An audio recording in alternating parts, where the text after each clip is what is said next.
नमस्कार, प्रणाम प्यारे दोस्तों। आज की इस वीडियो के माध्यम से हम आपको 10वीं कक्षा के मैथ का दूसरा चैप्टर जिसका नाम है बहुपद के बारे में बताने वाला हूँ। आइए बहुपद के बारे में सबसे पहले जानते हैं कि बहुपद क्या है।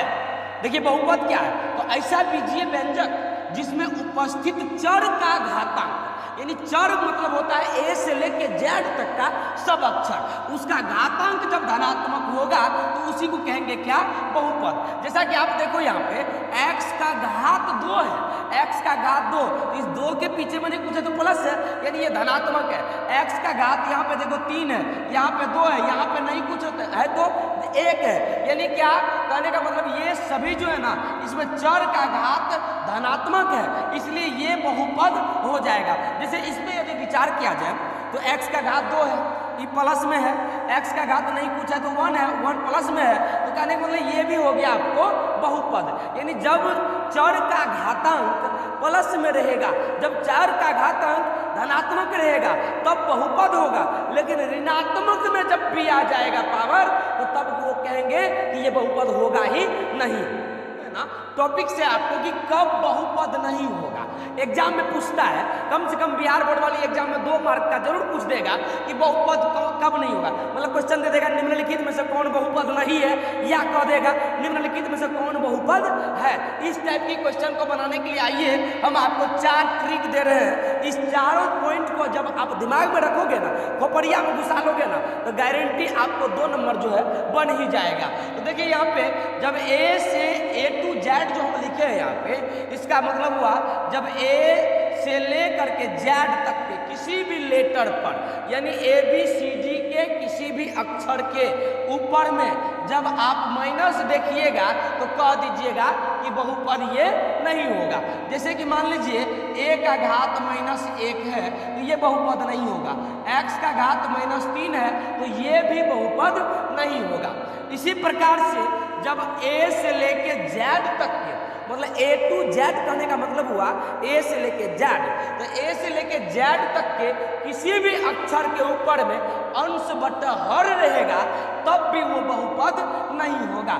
इसको भी समझिए। जैसे x का घात मान लीजिए 2/3 है, या x का घात मान लीजिए 5/7 है, या y का घात मान लीजिए 3/5 है, तो ये अंश बटा हर है।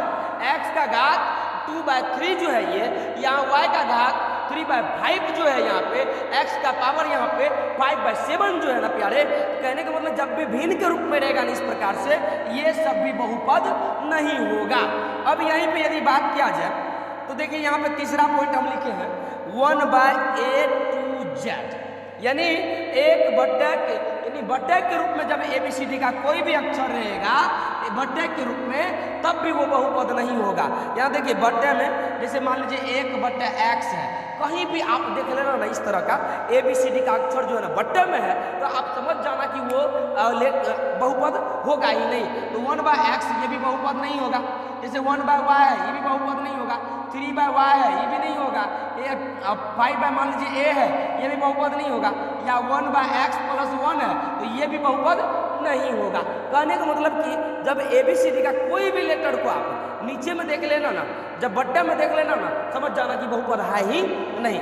यदि चौथा पॉइंट की बात किया जाए तो चौथा पॉइंट कहता है कि A से लेके Z तक के किसी भी अक्षर के ऊपर में जब रूट लगा रहेगा, इस तरह का जब रूट रहेगा तब आप कहिएगा कि ये बहुपद नहीं है। यानी A से लेके Z तक के किसी भी लेटर के ऊपर में रूट लगा हुआ जब भी आप देख लो, जब भी आप देखो तो समझ जाओ कि यह बहुपद हो ही नहीं सकता।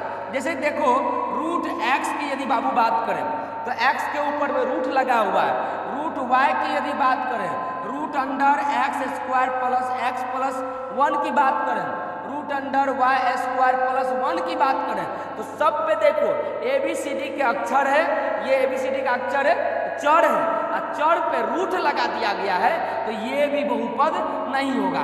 कुल मिला के अभी हम आपको बताएं कि यदि ABCD के किसी भी लेटर के ऊपर में माइनस लगा रहेगा तो आप कह दीजिएगा बहुपद नहीं होगा। ABCD के किसी भी लेटर के ऊपर में आप जब अंश बट्टा हर देखिएगा, भिन्न टाइप का देखिएगा, तो वो भी बहुपद नहीं होगा। और जब भी आप ABCD के किसी भी अक्षर को बट्टा में देख लेना ना, तब आप समझ जाना कि ये भी बहुपद नहीं होगा।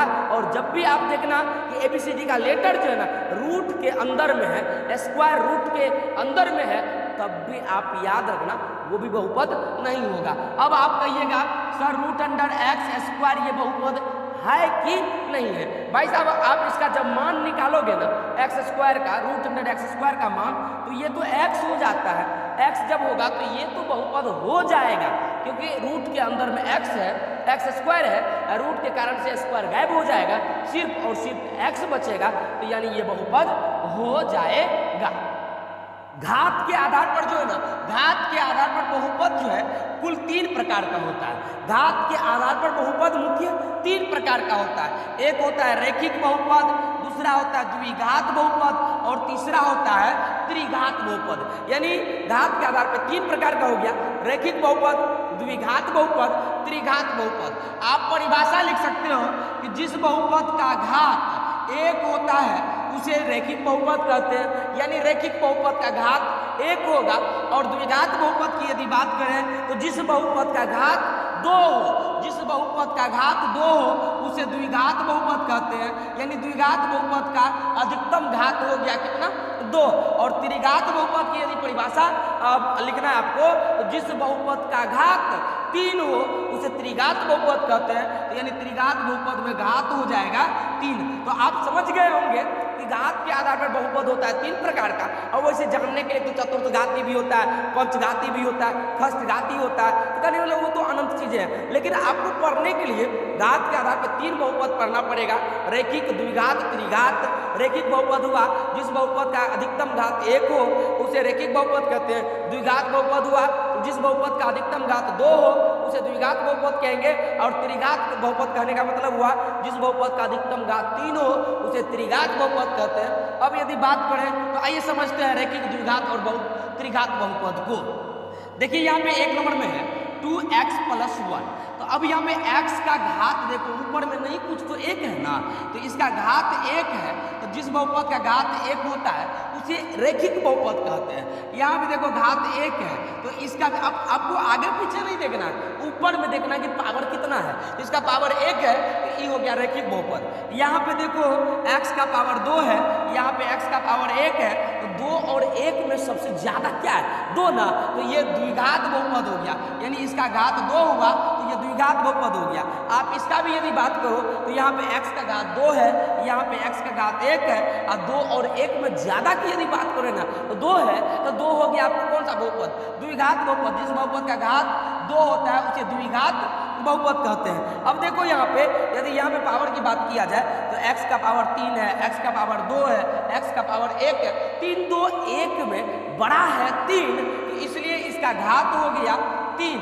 याद रखिएगा, हो सकता है आपको एग्जाम में घात भी पूछ देगा, तो आप क्या करिएगा, देखिए इसका घात 3 है, इसका 2 है, इसका 1 है, तो कहने का 3 2 1 में बड़ा लिखना, अधिकतम मैक्सिमम वाला को। तो सबसे ज्यादा 3 है ना, तो घात ये 3 हो गया। तो 3 जब जिस बहुपद का घात 3 होगा उसे त्रिघात बहुपद ना कहेंगे जी। अब यहीं पे बात करो, जैसे 5x² + 6x + 2 है, तो इसमें x का घात 2 है और यहाँ पे 1 है, तो 2 और 1 में बड़ा है 2, तो जब बड़ा 2 होगा तो भाई साहब ये भी क्या हो जाएगा आपको? द्विघात बहुपद। यानी आप बहुपद को अच्छी तरीका से समझ गए होंगे। देखिए यहाँ पे हम लिखे जिस बहुपद का अधिकतम घात 2, मतलब जिस बहुपद का अधिकतम घात 2 होगा उसे द्विघात बहुपद कहेंगे। एग्जाम्पल में आप देखो x² हो गया द्विघात बहुपद, x² + 1 हो गया द्विघात बहुपद, 3x² + 5x + 1 हो गया ये भी द्विघात बहुपद। इसके अब सूत्र के बारे में जानेंगे पूरा डिटेल्स पूर्वक। द्विघात समीकरण है क्या, इसका उपयोग हम कैसे करेंगे। द्विघात बहुपद का सामान्य रूप यानी जनरल फॉर्म, द्विघात बहुपद का सामान्य रूप होता है ax² + bx प्लस सी, यानी द्विघात बहुपद का सामान्य रूप हो गया, याद रखिएगा a x square plus b x plus c. अब सामान्य रूप कहने का मतलब क्या होता है, यानी जितनी भी द्विघात बहुपद है ना, जितना भी द्विघात बहुपद है उसको इस रूप में लिखा जा सकता है। जितना भी द्विघात बहुपद है सब इसी रूप में लिखा रहता है, a x square plus b x plus c के रूप में। यानी एक्स स्क्वायर के पीछे में ए का मान होता है और एक्स के पीछे में बी का मान होता है, और सी जो है ये अचर पद होता है, अचर पद। यानी एक्स स्क्वायर का गुणांक हुआ ए, एक्स का गुणांक हुआ बी, और ये अचर पद के बारे में यदि पूछा जाए तो अचर पद हो गया इसमें सी। और एक बात याद रखिएगा, कभी भी ए का मान जो है ना जीरो नहीं होना चाहिए। जब यहाँ पे ए का मान जीरो हो जाएगा बाबू, जब भी ए का मान यहाँ पे जीरो हो जाएगा तो जीरो में एक्स स्क्वायर से गुणा करेंगे वो भी जीरो हो जाएगा, यानी एक्स स्क्वायर गायब हो जाएगा। जब एक्स स्क्वायर गायब हो जाएगा तो घात दो बची ना, और जब दो बची ना तो द्विघात बहुपद हो ही कैसे जी, नहीं ना। तो यानी ए का मान कभी जीरो होना नहीं चाहिए। बी हो जाए तो चलेगा, सी हो जाए तो चलेगा, लेकिन ए का मान जीरो नहीं होना चाहिए। और देखिए ये सब ऑब्जेक्टिव में पूछता है आपको, द्विघात बहुपद के शून्यांकों की संख्या आपको पूछ देगा कि द्विघात बहुपद के शून्यांक कितनी होती है। तो याद रखिएगा हमारा बात कि जितनी घात उतनी शून्यांक। द्विघात बहुपद है ना बाबू, तो द्विघात बहुपद का घात दो, तो अधिकतम घात यदि दो तो उसके शून्यांकों की भी संख्या दो, अधिकतम घात यदि दो है ना तो शून्यांक की संख्या भी दो होगा। रैखिक बहुपद की यदि घात एक है तो उसका शून्यांक भी एक ही होगा, ये दिमाग में रखिएगा। तो द्विघात बहुपद के शून्यांकों की संख्या पूछ देगा कितना है, तो आप कहिएगा दो। और देखिए alpha plus beta, alpha plus beta का मान क्या होता है, आपके एग्जाम में बार बार पूछता है। यदि आप एग्जाम दिए होंगे 10th का, या आप सवाल बनाए होंगे, या ऑब्जेक्टिव आप जब प्रैक्टिस कर रहे होंगे तो इस तरह का सवाल आता होगा कि यदि द्विघात समीकरण a x square plus b x plus c का बराबर जीरो का शून्यक अल्फा एवं बीटा हो तो अल्फा प्लस बीटा का मान क्या होगा, इस तरह का। तो अल्फा प्लस बीटा बराबर होता है माइनस बी बाय ए, माइनस बी बाय ए। अब जैसे मान लीजिए 2x square plus 5x plus 6 का इसमें अल्फा प्लस बीटा का मान निकालना है। तो अभी हम यहाँ पे क्या बताए थे, एक्स स्क्वायर के गुणांक को a बोलते हैं, तो a का मान यहाँ पे 2 हो गया, और b का मान इसमें 5 हो गया, और c का मान यहाँ पे 6 हो गया। अब देखो यहाँ पे इसमें यदि x square alpha plus beta का मान निकालना है, अल्फा प्लस बीटा का, तो भाई साहब होता है क्या, अल्फा प्लस बीटा बराबर सूत्र याद रखिएगा माइनस बी बाय ए। तो माइनस बी, अब बी का मान है कितना 5, तो माइनस 5 बाय ए का मान है 2, तो माइनस 5 बाय 2 इसका आंसर हो जाएगा अल्फा प्लस बीटा का मान। अब देखिए यदि यहीं पे अल्फा इंटू बीटा का मान पूछा जाए तो अल्फा इंटू बीटा बराबर होता है c by a. Alpha plus beta बराबर माइनस बी बाय, और अल्फा इंटू बीटा बराबर होता है सी बाय ए। तो इस द्विघात बहुपद का यदि अल्फा इंटू बीटा निकालना होगा तो सी का मान बोलिए या इसका 6 है, ए का मान इसका 2 है, तो 2 3 6 यानी 3 इसका आंसर हो जाएगा। यानी कहने का मतलब क्या, अल्फा प्लस बीटा बराबर होता है minus B bye a, alpha into beta बराबर होता है सी बाय ए, और 1 by alpha plus 1 by beta बराबर होता है माइनस बी बाय सी। ये भी फॉर्मूला आपके एग्जाम के लिए भी दिया है, ये भी फॉर्मूला आपके एग्जाम के लिए भी दिया है, और ये भी फॉर्मूला आपके एग्जाम के लिए भी दिया है, गारंटी भी दिया है। इस तीनों फॉर्मूला में से यदि नहीं पूछेगा ना तब आप कमेंट में आकर के गाली लिखिएगा। हाँ, 1 by alpha plus 1 by beta का मान जो होता है ना माइनस बी बाय ए होता है। तो यदि इस बहुपद की यदि alpha 1 by alpha plus 1 by beta की मान निकालना होगा तो आप क्या करिएगा, माइनस बी का मान देखिए यहाँ पे 5 है, ए का सी का मान यहाँ पे 6 है, तो माइनस 5 बाय सी। ऑप्शन में जहाँ भी माइनस 5 बाय सी रहेगा आप उसको टिक कर देना, ये सवाल गारंटी आपकी सही हो जाएगी। यदि द्विघात बहुपद के सूत्र की यदि बात किया जाए, द्विघात बहुपद का सूत्र क्या है, अब देखिए एग्जाम में दे भी देगा कि यदि एक द्विघात बहुपद के शून्यांकों का योग और शून्यांकों का गुणनफल क्रमशः इतना इतना है तो उस द्विघात बहुपद को ज्ञात कीजिए। तो भाई उसको निकालने के लिए क्या फॉर्मूला यूज करना पड़ेगा, ये देखिए। द्विघात बहुपद का सूत्र होता है x square minus alpha plus beta into x plus alpha beta, ये होता है द्विघात बहुपद का सूत्र, x square minus alpha plus beta into x plus alpha beta.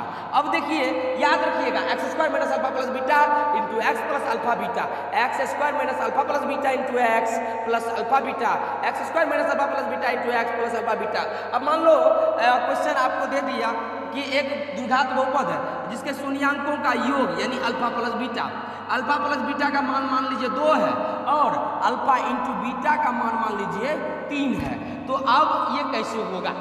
Alpha plus beta का मान 2 है, अल्फा इंटू बीटा का मान 3 है, तो अब द्विघात बहुपद निकलेगा कैसे? तो द्विघात बहुपद का सूत्र क्या है? एक्स स्क्वायर, तो x square minus alpha plus beta, तो अल्फा प्लस बीटा की जगह क्या दीजिएगा 2, तो ये हो जाएगा 2 एक्स प्लस अल्फा बीटा की जगह क्या दीजिएगा अल्फा इंटू बीटा की जगह पे 3, तो यहाँ पे 3, यही हो जाएगा आपको आंसर। इस टाइप का सवाल आपको इसी प्रकार से बनाना पड़ेगा। आइए अब जानेंगे क्या त्रिघात बहुपद के बारे में पूरा विस्तार पूर्वक। देखिए यदि त्रिघात बहुपद के बारे में जानना है आपको, तो त्रिघात बहुपद कोई भी क्यों ना हो उसको a x cube plus b x square plus c x plus d के रूप में लिखा जाता है। A x square plus b x plus c x plus d के रूप में, इसको याद रखिएगा।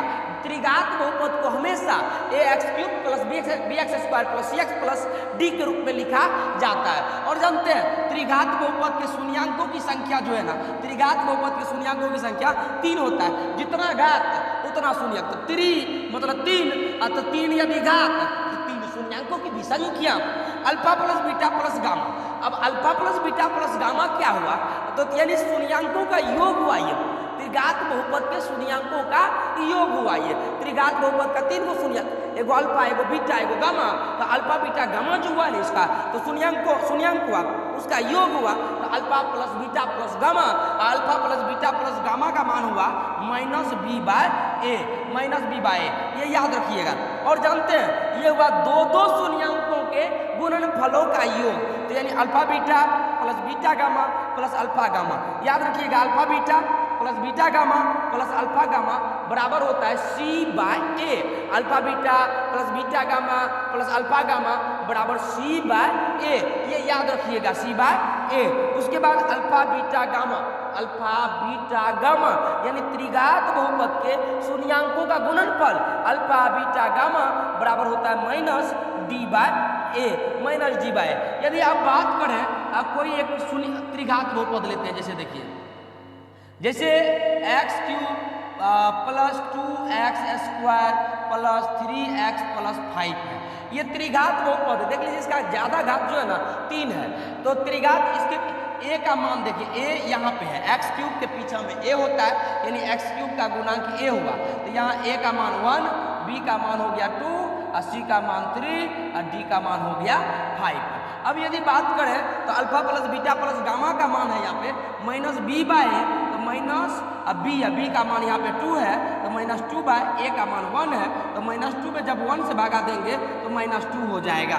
यानी इस बहुपद की यदि शून्यांकों का योग आपसे पूछ देना तो आप इसका आंसर कहिएगा माइनस 2, क्योंकि alpha plus beta plus gamma बराबर होता है माइनस बी बाय ए, तो माइनस बी बाय ए का मान जब आप बैठाइएगा तो आपको माइनस 2 प्राप्त होगा। इसी प्रकार से जब 2 करके शून्यांकों के गुणनफलों का योग पूछ देगा तो तब सी बाय ए, तो सी का मान इसका 3 है और ए का मान 1 है, तो 3 में 1 से भागा दीजिएगा 3 हो जाएगा ये आंसर।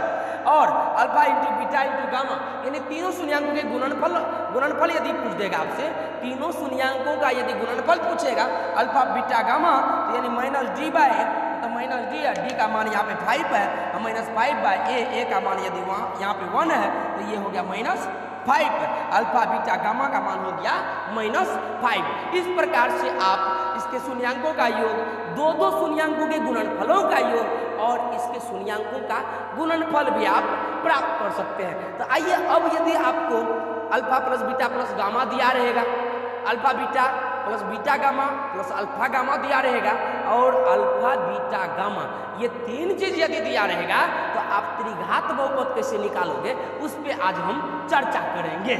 त्रिघात बहुपद के यदि सूत्र की बात किया जाए तो त्रिघात बहुपद का सूत्र होता है x cube minus alpha plus beta plus gamma into x square plus alpha beta plus beta gamma plus alpha gamma into x minus alpha beta gamma, यानी x cube minus alpha plus beta plus gamma into x square plus alpha beta plus beta gamma plus alpha gamma into x minus alpha beta gamma, ये होता है त्रिघात बहुपद का सूत्र। मान लीजिए alpha plus beta plus gamma का मान आपको दे दिया 5, alpha beta plus beta gamma plus alpha gamma का मान आपको 3 दे दिया, अल्फा बीटा गामा का मान आपको मान लीजिए 2 दे दिया, तो अब इसका कह देगा त्रिघात बहुपद निकालिए। तो इजी है यार, इजी निकालना। तो आप x cube minus alpha plus beta plus gamma की जगह पे कितना देना 5, तो minus 5x square plus alpha plus beta alpha beta plus beta gamma plus alpha gamma की जगह पे 3 देंगे plus 3x minus alpha beta gamma की जगह पे 2 देंगे माइनस 2, यानी ये त्रिघात बहुपद हो जाएगा।